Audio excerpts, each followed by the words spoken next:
and welcome everyone to this episode of Breakpoint. The topic for today is From Chaos to Compliance, Navigating the ISMS Maze. Today we'll be talking about the challenges an organization faces when doing an ISMS implementation end-to-end. We'll talk about this in the context of ISO 27001 implementation and see what are the practical nuances that it entails. Our guest for today is Sripati MS. He's the Assistant Vice President Risk for Utkarsh Small Finance Bank. He has over 18 years of experience in InfoSec and has created, run, and audited information security programs for customers in the oil and gas, utility, and banking industry.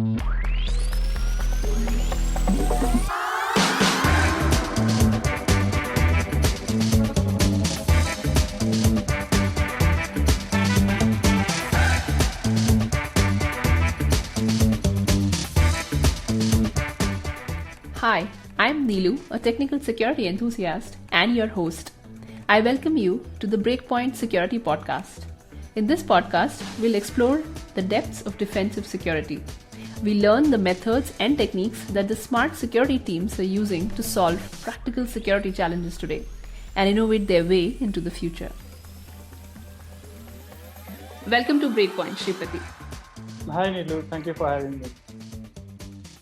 So thanks for joining us. I think this is a very cliched topic that we have today, but there are a lot of interesting questions that I have, which are, I think, very practical for many of the implementers that we have today in the industry alongside us, and many organizations who are looking forward to having this implementation for themselves for the first time. So as we know, that everything today is going agile, right? A lot of technologies are changing, the entire engineering and development setup is changing, and everything is becoming so fast. And organizations, like always, want everything very, very quick. And I think somewhere that time reference frame has completely changed as of today because of that reason. Now, in the context of ISMS or ISO implementation, in this case that we are talking about, many times this particular implementation, although it is end-to-end for an organization, may be desired within very short timelines, right? Like practically speaking, you may have a time when an organization realizes that they need this implementation and they might come back to you saying that, hey, we need this implementation within 2 to 3 months max. And until then, many of these organizations, which would be either small-sized organization, mid-sized organization particularly, we would have a very ad hoc format of working, right? Not too many processes that we are banking on, a lot of things all over the place. And when this requirement comes in, it may be suddenly sort of a shock also for the implementer. Now, ISO itself, it's a world in itself, right? There are a lot of domains within ISO. And from that perspective, first of all, getting the obvious out of the way, for such an implementation with such strict timelines, what is like the shortcut, I would say, or what is the right approach that one can have to do the implementation for such an organization within such strict timelines? ISO gained prominence because of its adaptability and usage as a third-party assurance mechanism. So in other words, if you have implemented an ISO 27001 compliance system, you could be seen as, having dotted all I's and crossed all T's as far as information security is concerned. That you have a running system, that you give information security some importance from top down. Now, which means it is lucrative to customer. Customer wants it. So from a company, not many people have this idea. So when they ask for an ISO implementation, they say, okay, this could be some documentation fees, how long it will take. So you get it to me in 2-3 months. We have a customer coming up, we are bidding for a tender and they have asked for 27,000. So 2-3 months. So we start with a short answer. No, it can't be done in 2-3 months. But here is how an ISO implementation goes like. So there are expectations, there are documentation requirements. It is expected that management meets at least once or twice, that an internal audit happens, that there is a risk assessment and risk treatment plan, so on and so forth. So that it takes some time, definitely is not possible in 2-3 months. Not that it can't be done, but it can be done. It needs some time frame. It also depends on the organization size. So we always start with the awareness uh, about the ISO 27001 to the customer. 99 times out of 100, once they see the whole life cycle and they understand that they are already breathing information security in ways more than one, and that they have to just add this standard layer, and that then things become easy. But till you take uh, the organization, till you make the senior leaders aware that what type of system 27001 is, yeah, initial conversations start with like that. Give it to me in 2-3 months. So yeah, that's how it happens traditionally. Yeah, but I mean, in this context, the other aspect that comes into play is that since timelines are shorter, even if you start it in the right spirit, having the right kind of awareness for the leadership, like top down that you were talking about, and also for rest of the organization, there may be a lot of processes already in place which can be leveraged. In cases where these companies want it faster, many times implementers would have or usually have developed over a period of time sort of a cookie cutter approach, like they templatize the whole process. Yeah. And because the standard is clear, so in a way of speaking, the standard is clear, the Right. requirements are repeatable. Developers are to be blamed for that. So consultants picked up that copy paste habit from development world. We also suffer similar consequences, have adapted due to that. Please continue. Sorry. Yeah, but so coming to the thing that we consider as copy paste and they may consider as smart copy paste, what I was curious about is that generally, even with, I believe even with ISO, it would not be one size fits all, because their business is different for all of these organizations. The technology that they're using, software they're using, the processes are also very different for each organization. So if you are in such timelines, or even not, essentially, how do you customize the implementation for an organization? Customization, if you go deep down, you will have to align to the organizational way of doing things. So many consultants, they try to initially they try to do it in a cookie cutter way, because well, you have to implement an ISMS, but because it's a top down thing, and you already have some information security in some form or the other, so we try to come from that. So first we assess the current environment. So how big is the organization, how many people they have, how many people in IT, how many people in other departments, what sort of business they are in. So that the sort of business defines the stakeholder environment to a large extent. So if they are into healthcare, some regulations, if they are into healthcare and they cater to US market, HIPAA will automatically apply if they, have some PII data or PHI data. So then if they are into banking industry and they are catering to Indian customers, RBI is already, there. So the environment is sorted. Once that is sorted, we see that they must be doing. Now comes the information security being already in place. So we see that, okay, you have an AD, you have a password policy, you have a organization, so you have a way of authenticating or authorizing employees, be physically or logically. So those things are already there. What is not there, even management meetings also happen. So these are some of the primary requirements. So because it's a top down approach, standard asks that you have a management review in place. You set up a management system, because that's what it is. A system to manage information security. That's what information security management system is all about. So we make note of what they already have and then see how far are they missing the requirements, the actual clauses of 27001. Then we take them through it.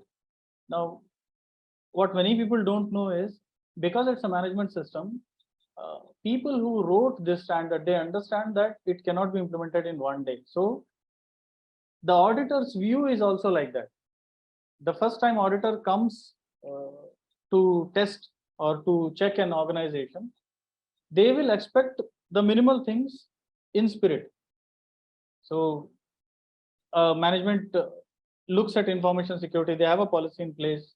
Okay, so they have risk assessment, risk treatment plan in place. They have made their employees aware about 27001, and they may be having a long list of risks, but so long as they have taken some decisions on that, they have some plans in place, it is okay. ISMS is born and is breathing now. That's fine. So we'll come back in a year and just to see how it is. So that is next thing. Now then I spoke about management review. Then comes the policy. So if there is some security related activity already happening, for example, banking, RBI already says that you should have an information security policy and a cyber security policy in place. So those things will already be there. So if you are a security service or if you're an IT service provider and you use healthcare data, store or process in any manner, cater to US customers, HIPAA has a policy wise mandates that are enshrined. So you need to have some policy there. If you don't do anything, no security work. Still, because you have a management and management is worried about the business, they will meet. They will have regular meetings. So we try to attach security as a agenda item to those existing meetings. So we don't ask that, you create a separate management structure just for security. Not required. Especially for smaller companies, it's not required. So for companies that already have these systems in place, we see, okay, are you meeting these requirements? So in 95% cases, they meet because they have these things in place. I mean, management system, yeah, management system. Good to hear that. Yeah, many things are already being taken care of. But at the top level, security needs some discussion. So that usually doesn't happen always. It's usually in subtext somewhere. So we try to bring it up to the front. So can you also maybe give an example of how it might vary? Like you were just talking about, how will it vary for if you're going for an implementation to a smaller sized organization, which might be taking it up for the first time, because there are many such new organizations coming up, versus an organization which might already have this in place or is slightly larger sized, has processes in place. So what is the difference? Like, how do you customize there in terms of your approach? Okay, so ISMS says that when I say ISMS, I mean ISO 27001. So 27001 says that you need to have a policy in place. By policy, they mean the spirit is that management must put information security in their front view and not in rear view. So yeah, so management needs to have a policy in place. So in Sanskrit we have a line. It says yad bhava tad bhavati, meaning as your intention, so you will be. So you need to have a proper intent. You need to have a proper intention.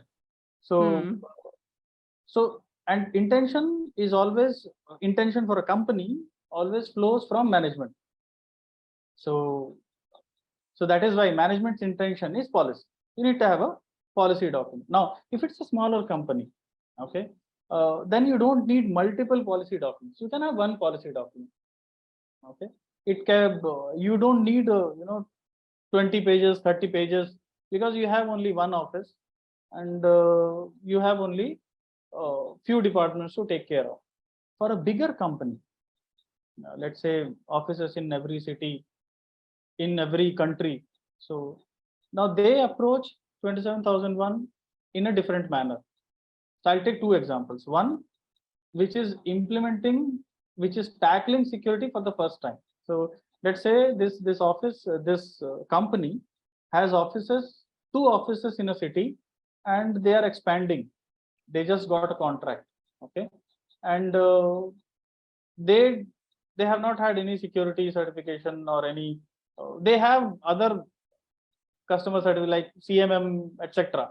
Because they are a software service provider, customer only ask about CMM, etc. They add it, they have it.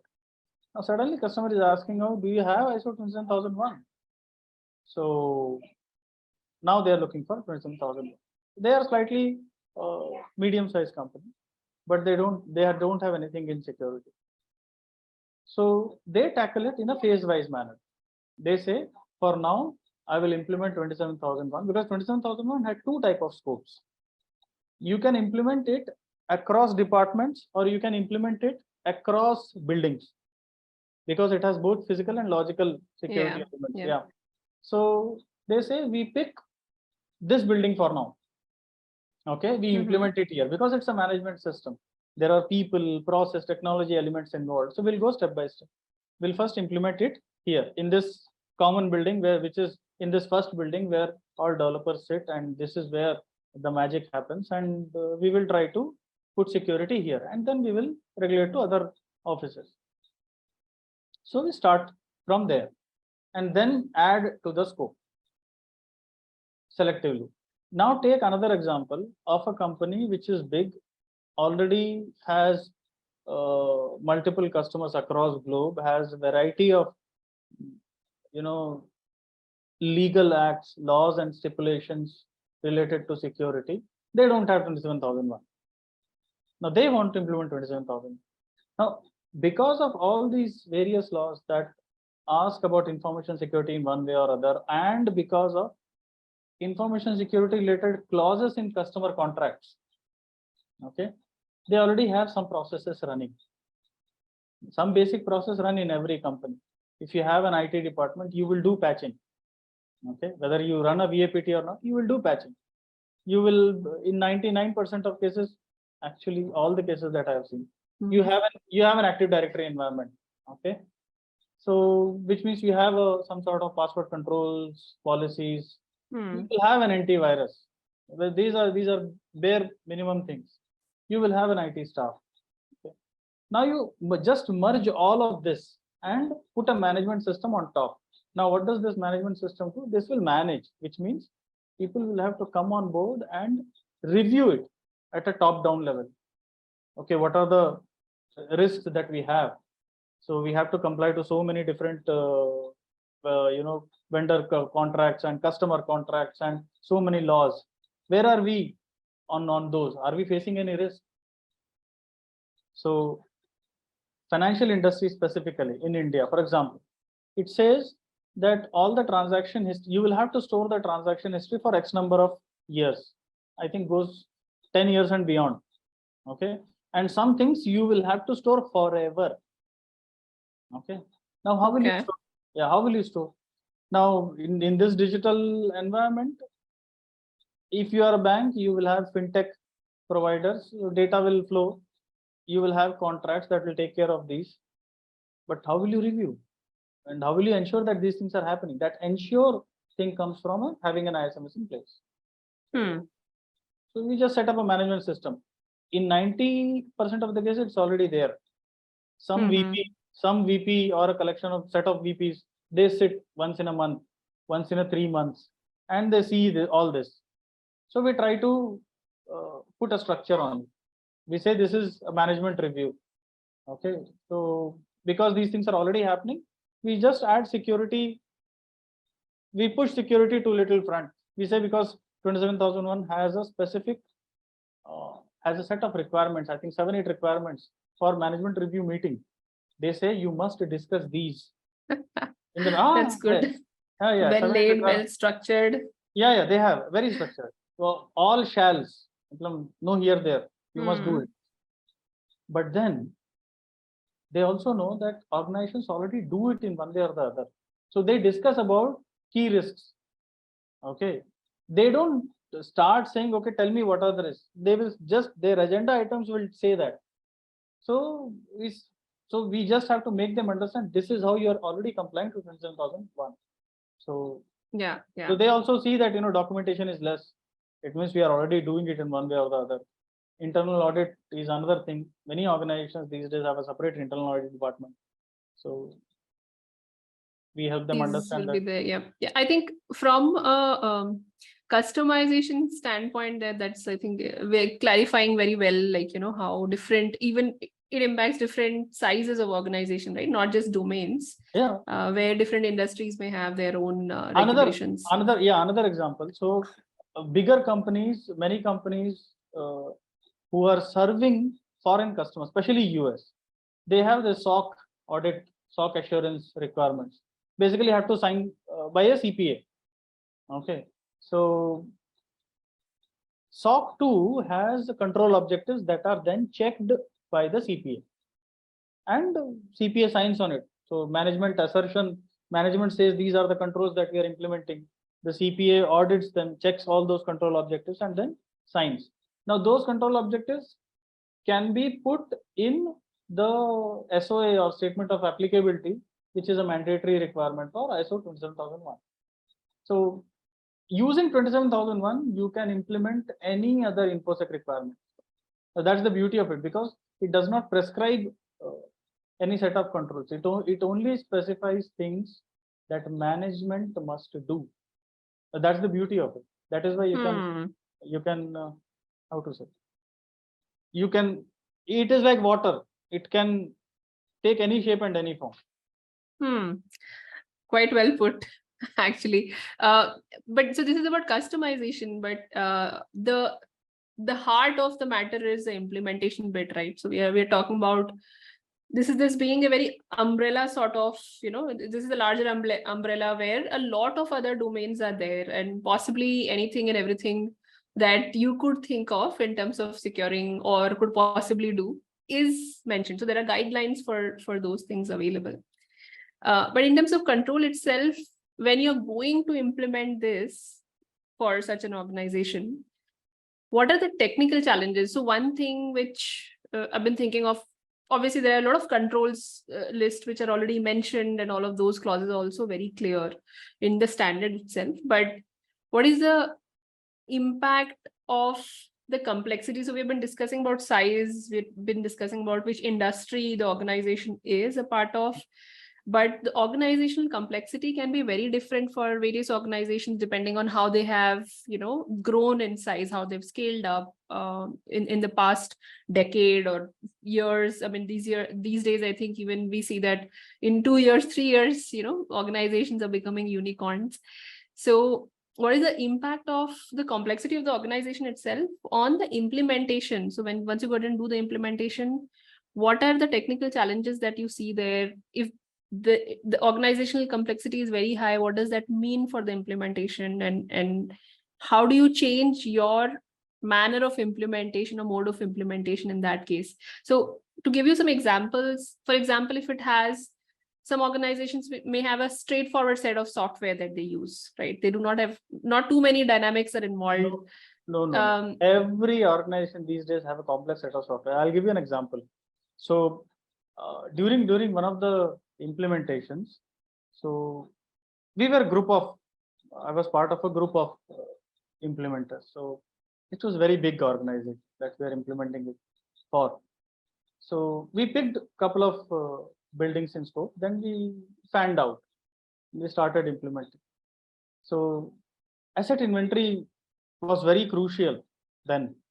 Okay, so in current in 2013 version, ISO understood that you cannot inventorize everything, it's not practical. So they are just focused on risk assessment, just identify risk.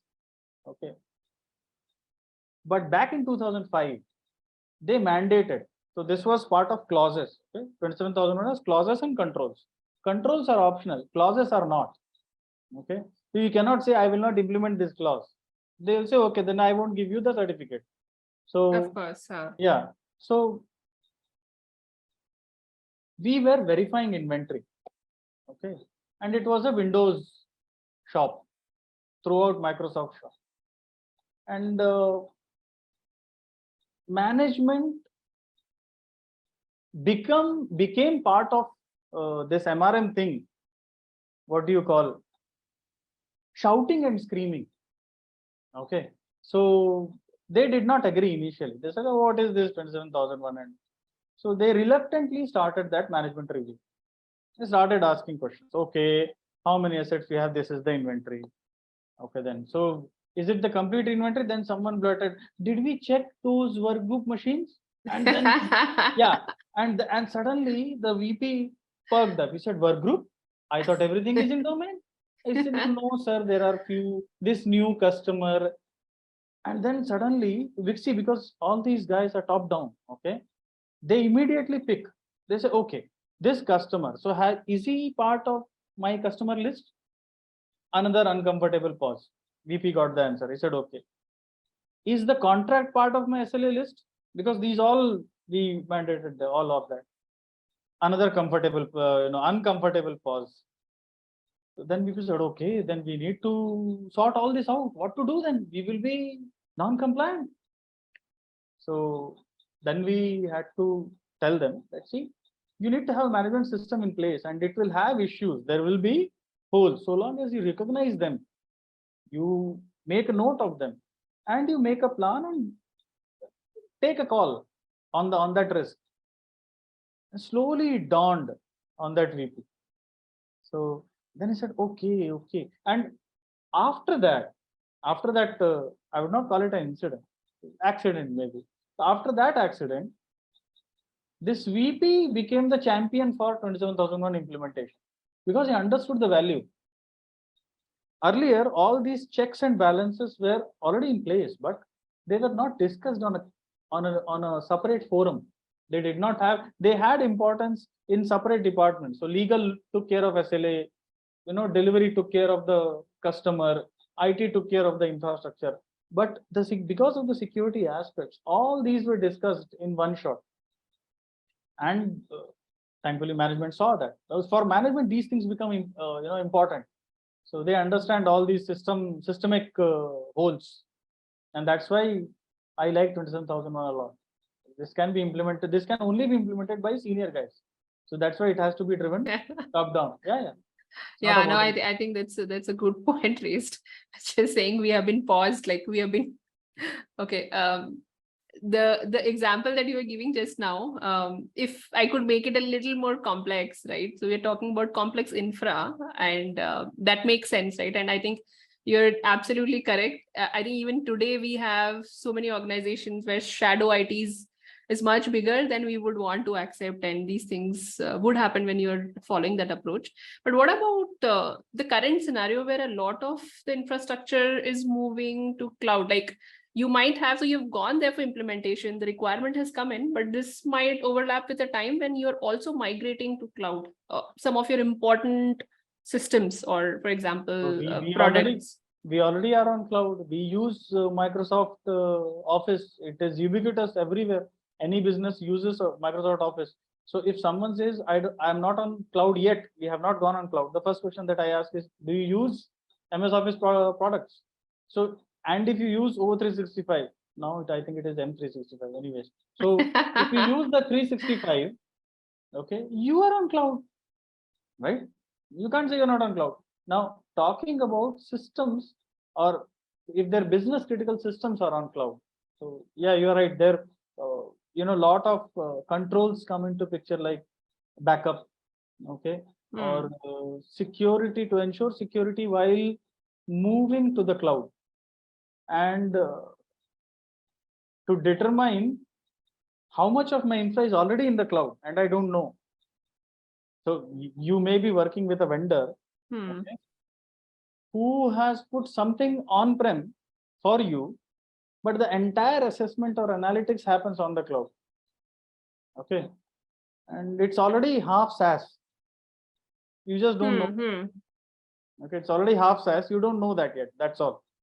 Okay, so these things also happen, and 27001 is an eye opener for very senior guys many a times. So how to take care of all those things is what 27000 is all about. So we ask that you look at risks involved in cloud migration. It's all a process. So have you identified risks? It's a yes or no answer. Then what are the risks and how you are trying to mitigate? So what would be the typical things that they would need to take care of in such a scenario? Okay, so In cloud, it is usually SaaS, PaaS, or infrastructure as a service. So if you have a SaaS in place, if you are utilizing a SaaS application, you have to ensure that the application vendor takes responsibility for the security of SaaS as well. You can't take responsibility of that SaaS. Again, yad bhavat tad bhavati. So meaning, if your data is on cloud and if you are utilizing some SaaS application, you need to ensure that the risk of information security is shared 10-90. 10 on your side because you're doing review, it's your data, but 90 on the SaaS provider. So you need to enshrine those controls in SLA. Yeah, we actually we have another episode coming up just for SaaS security, where we look at these things also. But I was actually more keen on the product. So the in-house product development is also shifting to, for example, the product is not just the product and the data set is shifting to cloud, but also your in-house product development is shifting. So in a way, your development environments are shifting to cloud, which was not earlier the case, for example. Intellectual property. So you're actually keeping code on someone else's machine, which is on a different region, right? So how do you in a way, protect, yeah, so how do you protect it? So you will have to take care of intellectual property laws as well, because they are not common across every jurisdiction. Okay, they have a lot of different interpretation. So if you are storing your data on, if you are headquartered in a particular jurisdiction and your data is on some other jurisdiction which involves source code, which is your bread and butter, okay, so you have to put controls in place to ensure that this is not this is protected in every way. Then many customers who use your product, they may ask for an escrow agreement. Okay, so you have to take care of that as well. I'm not even going to that secure SDLC bit. Okay, even though that is also part of 27001 controls. You need to have a secure SDLC in place, supply chain security, etc. So all those controls need to be there. But again, depending on your risk appetite. So for example, code signing. Okay, very controversial bit. Not everyone does code signing, and not many developers know about code signing. Okay, so let's say you are a very small company, you just started. Okay, you have just started. You have hired some developers. You took a long time to explain your vision to them. Okay, they are new developers, only 2 seniors. These are practical difficulties. Huh? Only 2 seniors, and remaining all are juniors. Forget code signing. They have difficulty writing code. Okay. That's right. Correct. How will you make them understand that code signing is important? Good luck with that. And then suddenly an auditor beats down your neck and say, you have not signed your code, this is bad practice. Okay, this is bad practice, but is it a risk for me? And biggest is, what will I do with that risk? Have I, as a business owner, this is where all this 27,000 shines. It says identify risk, take a call. It could be, I won't do this business because I cannot handle the loss, or I will do this business, I will put some control here. But what is the cost of control? It's very costly. I will accept it for now. I'm the business, I'm taking a call. I will accept. In 27001, it allows you to do that. It doesn't say that, because you have a product, you must sign the code. So that is why 27001 is like water, I say. It can take any shape and form. So long as the management is doing those things, it has to be managed like that. So you manage the risk. It's not technical. Yeah. But so now that we are talking about the technical challenges, right? I think these are some of them. I'm sure there will be a lot of other things, but one practical. I'll give you another example of control handling.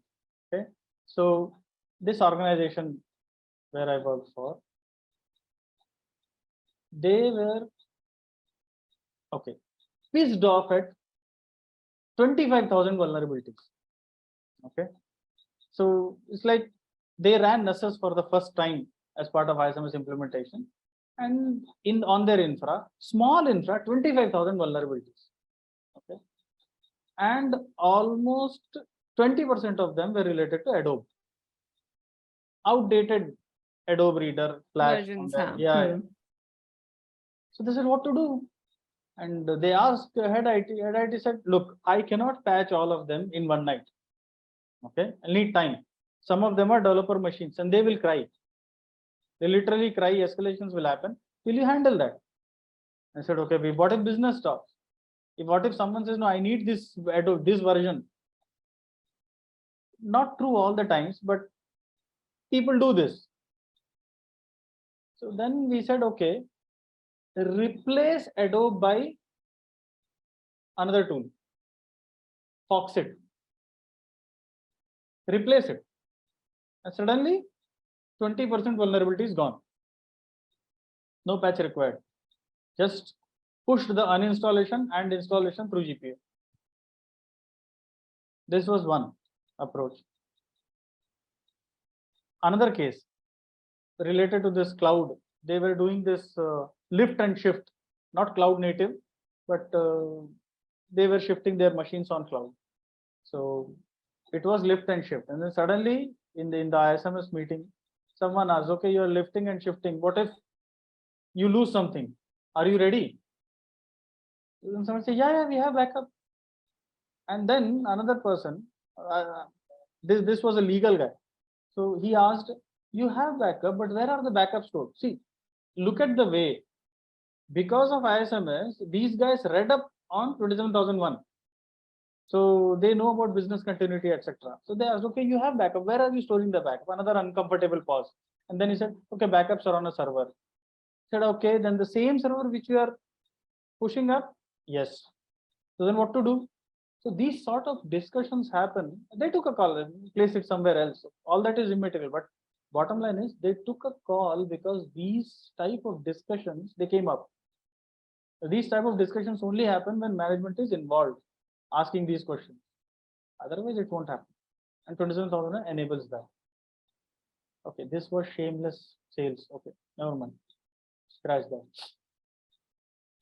Okay, so we'll move on to the next question. I think we've been talking about the technical aspects, but I think one of the practical challenges when you are going ahead with any kind of implementation in an organization is the cultural challenges, the people challenges that come in.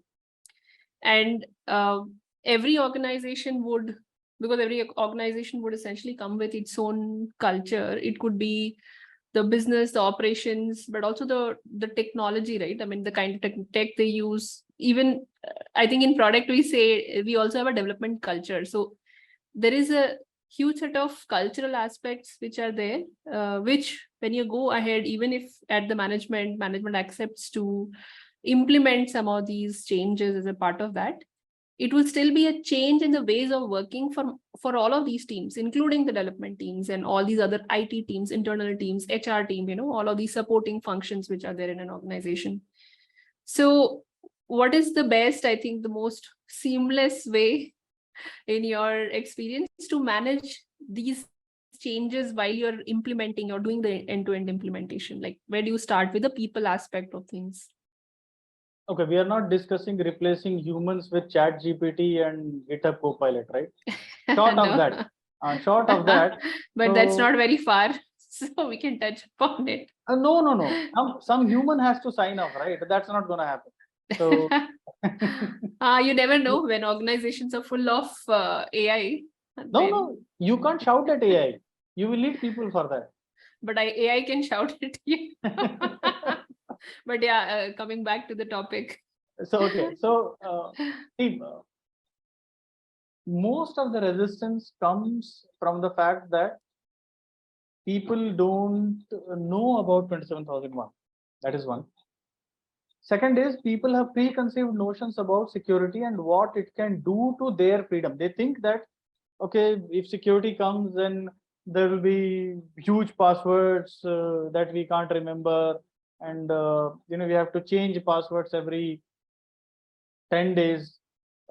We face all sort of challenges, or we have to do it like this. We cannot talk about company anywhere. Those all sort of things happen. So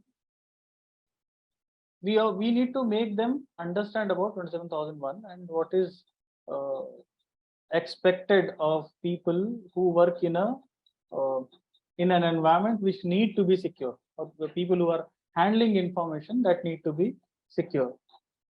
Awareness plays a major role. Even today, I would say 50 to 60% of security work or information security work is awareness. People are smart, so you just need to take them through this and they will instantly understand. I have not seen a person so far who has not understood the importance of something, but it is not on their radar, not on their priority list. So it takes some time. So that is why this management system, so that you can slowly bring people up on it. It also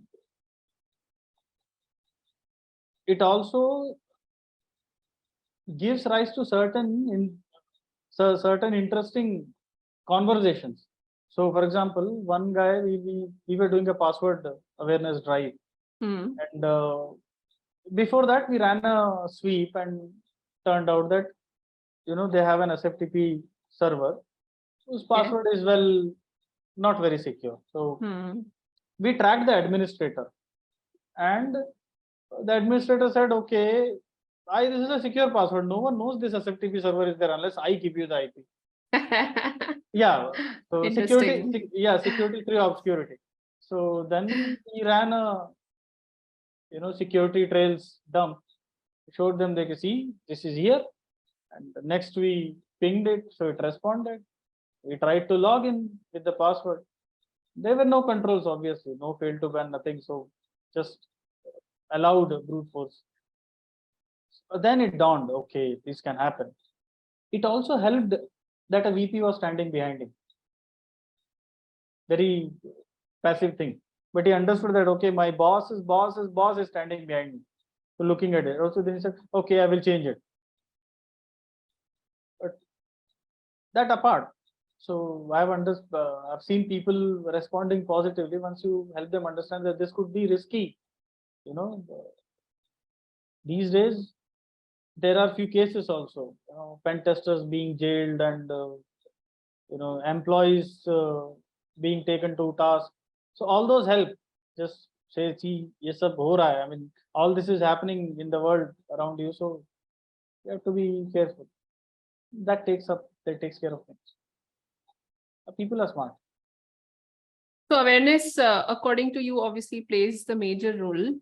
Major. But these are some very eye-opening examples, right? If you see an attack happening in front of you, there's an impact. Obviously, this is a case of success. The person obviously will transform for life, not just for one incident, but when there are larger set of folks where for everyone you cannot show them by example on the systems that they're working on. Are there some areas to stress upon when you are doing this kind of education for the set of employees in the organizations? So we always start with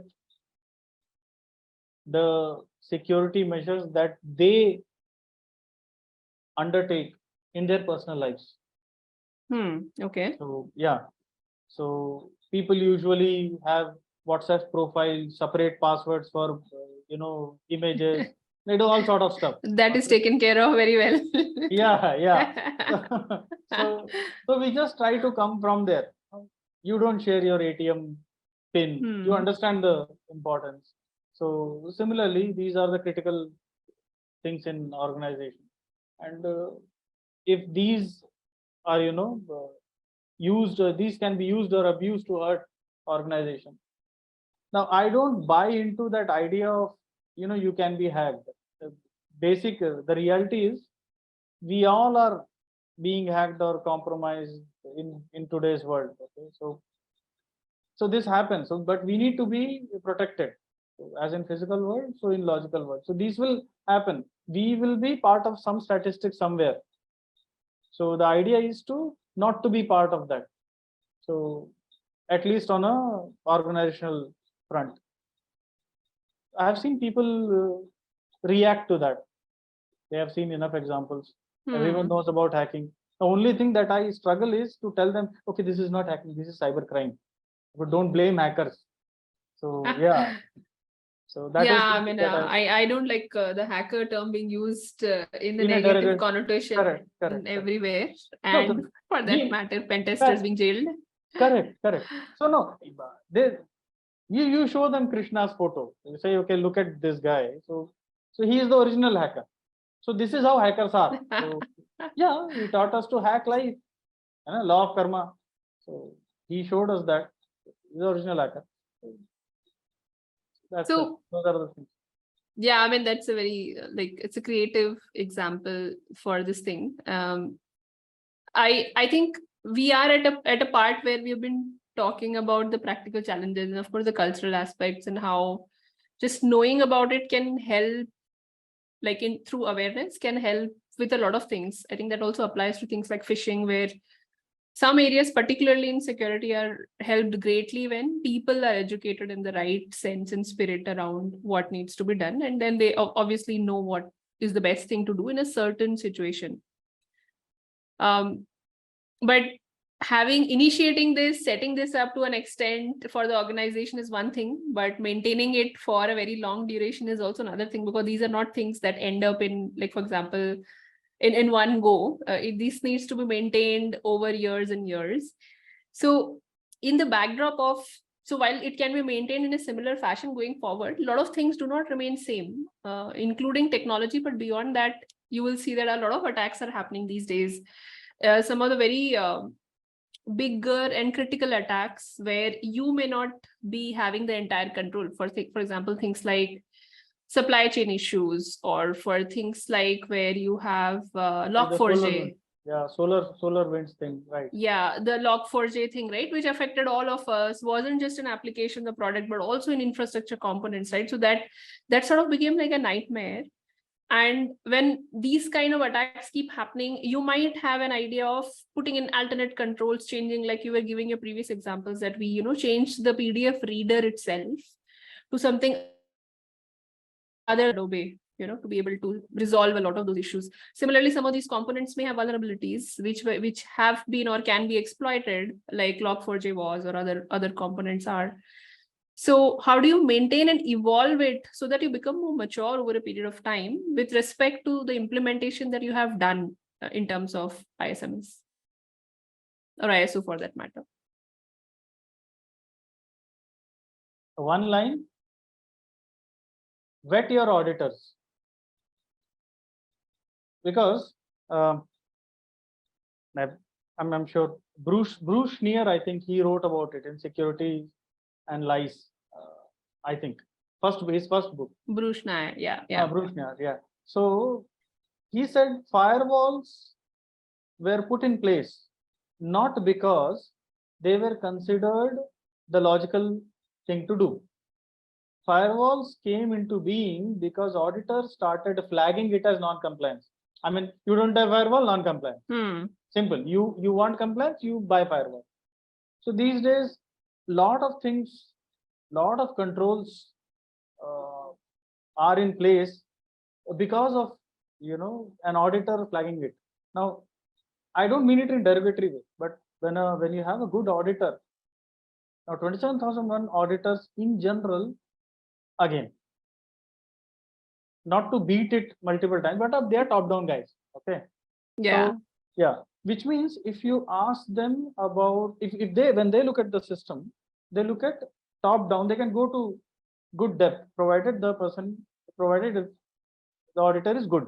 That's why you should vet your auditors. If you have a good auditor, so she will tell you things. She will pick flaws and connect them to the standard, and by implementing those things, you will be in a better place than before. So, not just technical, but to the whole 360 thing, people, process, technology. Yeah. Like in the cases where, for example, these incidents are happening globally. Another question, another point. Sorry. Pet your auditors, have your management meetings on time. Management, if management keep, looking at information security, and if they keep following all the things that 27,001 has listed, they list some 8-9 things that must be discussed in a management review meeting. Those will take care of it. So they look at risks, trends, customer issues related to information security, any pending action items. They look at a lot of things, external environment, so lot of things. So Can you give an example, like with respect to an emerging threat? How would that help, like to evolve over a period of time? Okay, let's say firewall. So initially you had a firewall, and that worked for a while. But now your organization has grown. You have a lot of applications in place. Many of them are in public domain. And you do risk assessment, and then you see that a lot of vulnerabilities are cropping up on those applications, and you don't have a control in place. So the logical question that management asks is, why don't we have any control in place? And they will get an answer when they ask this pointed question. So then they'll say, okay, we can have a web application firewall in place. So how much will it cost? It will cost some X amount, or I will come back to it later. But because management has asked, they will have to come back. They'll say, okay, it will cost this much. So what is this application for? This application is business critical. Okay, this application is business critical, and this regulation demands that this information is protected. So we need to get a web application firewall. Okay, so let's get it. They put it on as cost of doing business, or they put it on security team's budget or IT team's budget, wherever, depending on the culture of the organization. Many organizations put it under security budget. Mature organizations put it under IT budget. Okay, so that sort of thing happens. So improvements happen in that fashion. Yeah, it sounds good when it is put under IT budget, but I think we'll end this episode of, I should call it as uncomfortable pauses, because I think those are the most effective ones in real life. And as we have seen, but Sripati, thanks a lot for sharing all these real life examples with us and the interesting incidents that you've gone through while implementing ISMS and answering all our complex questions. Thanks for joining us today in this episode, Sripati. A pleasure, Niluji. Thank you for having me. Thanks everyone for joining us today, and we'll see you all in the next episode. Bye-bye.